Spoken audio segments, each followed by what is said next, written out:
গাড়ি পিছনে লে কি হলো দাঁড়িয়ে গেলি যে?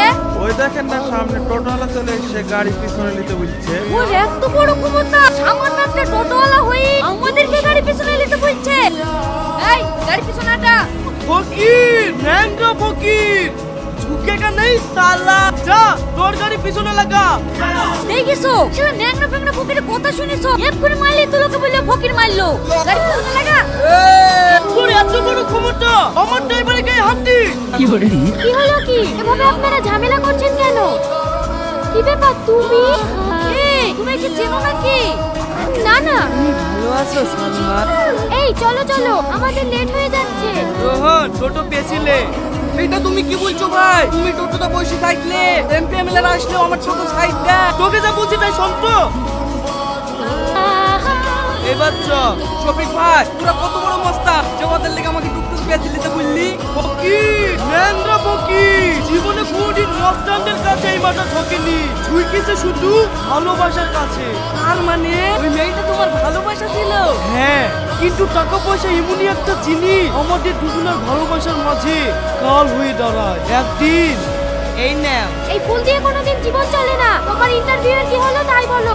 ও তার মানে সিকিউরিটির চাকরিটা তোমার দ্বারা হলো না, তাই তো? তুমি আর কয়েকটা দিন আমাকে সময় দাও। আমি পারবো না তোমার মতো বেকার ছেলেকে ভালোবাসতে। তুমি তোমার রাস্তা দেখো, আমি আমার রাস্তা দেখছি।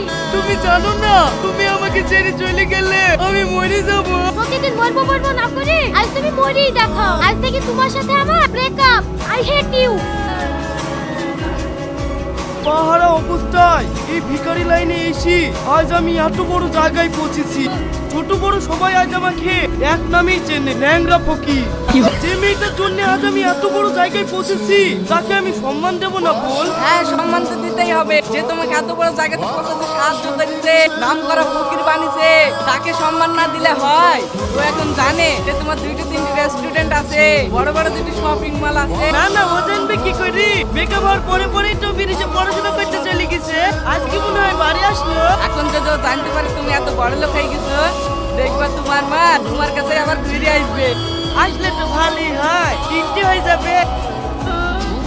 কি ব্যাপার, এত বড় হোটেলে এসব ভিখারিকে ঢুকতে দিছে কেন?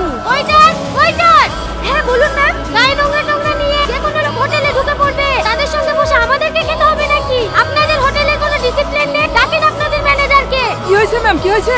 আমরা এই ভিখারির সাথে বসে খাবো নাকি? আরে স্যার, আপনি এখানে বসে কেন? স্যার চলেন, আপনার অফিস থেকে চলেন। আপনি এদের সঙ্গে বসে খাবেন? আপনার একটা মান সম্মান নাই? কি ব্যাপার, ওই ভিখারিকে আপনারা স্যার বলছেন কেন? উনি আমাদের স্যার তো স্যার বলবো না, উনিই তো আমাদের এই হোটেলের মালিক। ও